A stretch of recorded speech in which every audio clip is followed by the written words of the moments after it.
That dude over there, he was staring. He was staring at you because you purty.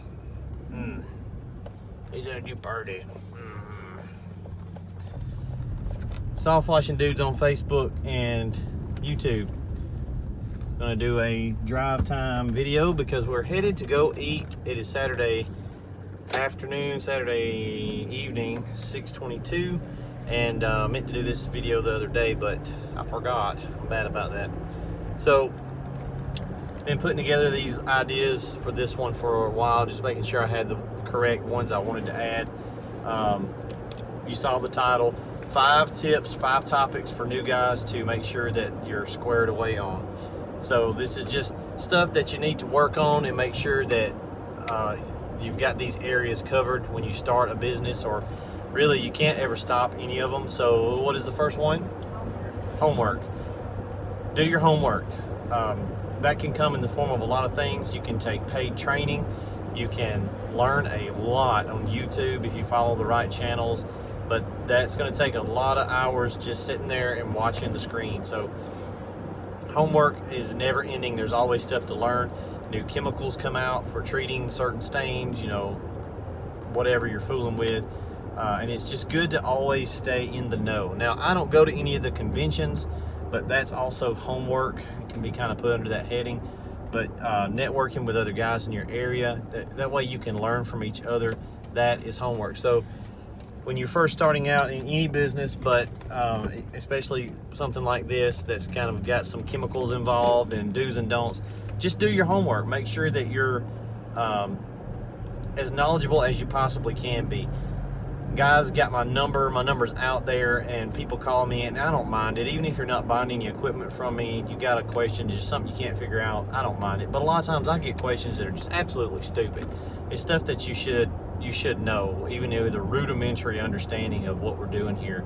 So I'm pretty quick to get off the phone with those guys because they're not doing their homework, and I can't help somebody who's not trying to help themselves. So number one, always do your homework. What's the second one? Marketing. And I've got Vanna White in the car. Say hi. Hello. Marketing. You've got to be marketing. We have found that there's a few avenues for marketing that you can do. Facebook is good. Paid advertising on Facebook will work really good for you. Be careful when you do that to make sure that you target good locations, and your before and after photos and videos, even better. Short videos will get a lot more response, but it needs to be good quality camera work, so make sure that you're doing that. Posting to the yard sale groups, that's really good. That's gotten us a lot of business. Having a simple website, that way you can promote yourself on Google with search engine optimization tools, that helps. And you can even find companies that will do all that stuff for you. So another form of marketing is EDDM, or every door direct mail. We don't do that. Never tried it, never fooled with it. A lot of guys have good luck with it though. Word of mouth, of course, is going to be key once you get some time under your belt.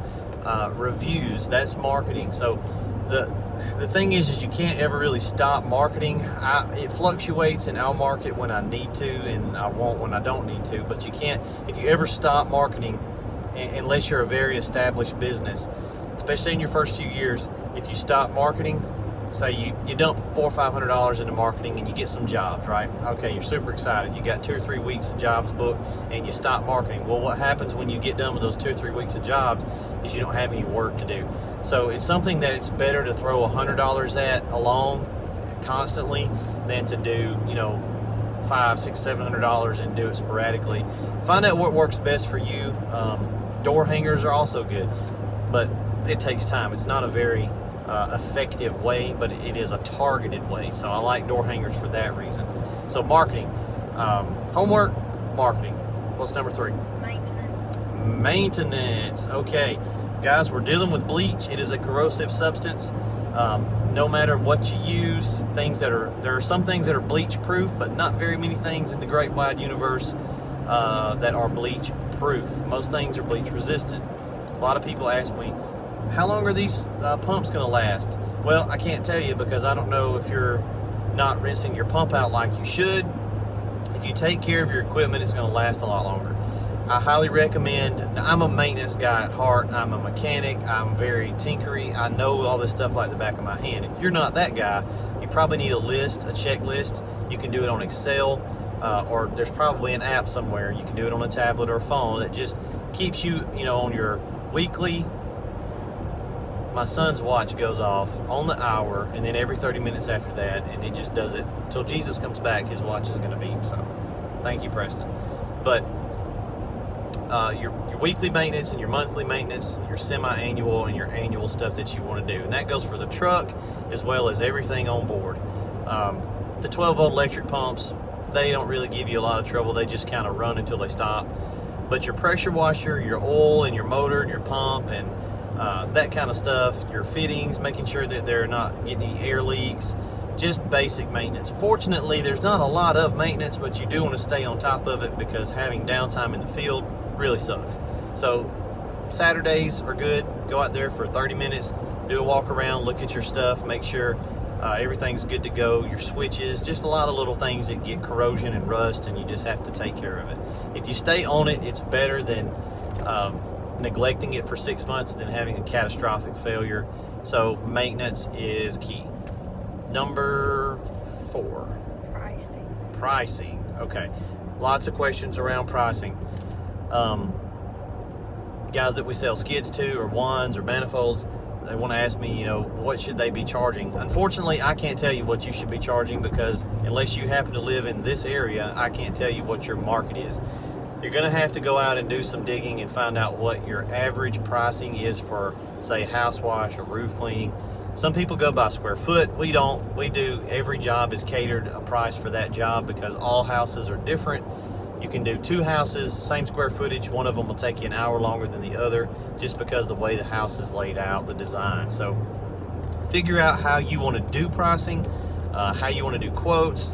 We usually do photos texted, and I get them a quote that way. If you want to ride around and look at houses all day, I just can't do that because I don't have the time. But you don't want to be the cheap guy, and you don't want to be ridiculously high. You want to be average plus a little more. That's what I've found that works really good. So figure out your pricing schedule and stick to it. Whenever you get somebody that says, hey, I want my roof cleaned, you say, cool, we'll do it for $550. They say, can you do it for $475? You say, no. Sorry, brother, not doing it for $475. Unless it's like a little old lady and she's gonna bake you some cookies and she's a widow, maybe. But don't fudge, don't move, don't wiggle on your pricing. They can either afford it or they can't, and I don't move on pricing hardly ever. So the key to making money in this business is to have good pricing, not ridiculously high pricing, but don't be the cheap guy, and then do a great job when you get there. And if they squawk at the price, that's a red flag. You probably don't want them as a customer anyway. So command a good price, but there's one thing that you have to be able to do that, which is number 5, and that is what? Professionalism. The way you look, the way your truck looks, the way your crew looks, and that's everything from haircut, looking scraggly, clothing, your uniforms. We wear khakis and a uniform shirt. Now, it's a work shirt because we're out there in the heat, but it's got logos on it. The truck is logoed up. Now, my old truck didn't have that, but I've got a lot of years of experience, and my new truck does, because I'm trying to constantly move towards professionalism. Now, at the very beginning, I couldn't do it. You probably can't either. Go out and buy a work truck, have it lettered and wrapped, and spend all this money on shirts and stuff. But you want to get to that. That should be your goal, is to look professional. My logo is on everything, and it matches. My colors, it runs through the truck, uniform, flyer, website, Facebook page, YouTube channel. You want brand identity. Companies like Coca-Cola, Walmart, Amazon, when you even see a piece of their logo, you know that's who they are, and that is through marketing, again, and professionalism in the marketing. So you have to have professionalism on all these things. The way you answer the phone, the way you carry yourself. If you want to command those higher prices, you've got to look and be professional, and then that goes into the quality of work that you do as well. Make sure that you do quality work.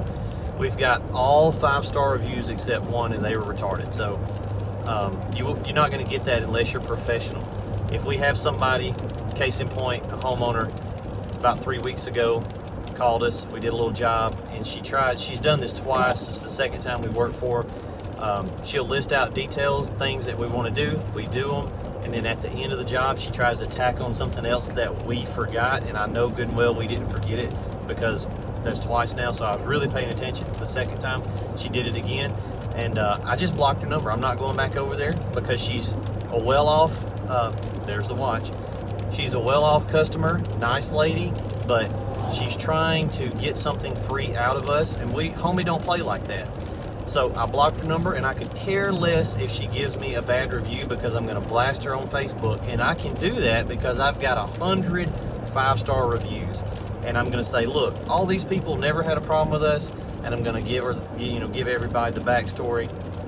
So when you're professional, you have a little bit more of a leg to stand on, because people reading those negative reviews can say, well, okay, sometimes the customer's not right. But if you're not professional, you're going to get 3-star reviews, 4-star reviews. Your truck looks like crap. It's leaking oil. You show up, you're smoking cigarettes, throwing them in the yard. Don't do that. So just look, act, be professional, and it will carry you a long way. Guys, that's my top 5 tips for soft washing, pressure washing business. Let me know what you think in the comments. If you've got any other tips, there's a lot more. We could obviously make this list a top 10, but drop them down in the comments. Thanks for watching. Let's go eat. I'm hungry. Preston, are you hungry? Yes. He says yes. All right, guys, check in with you next week. Hope you guys are having a good one, and we'll talk to you later. Thanks.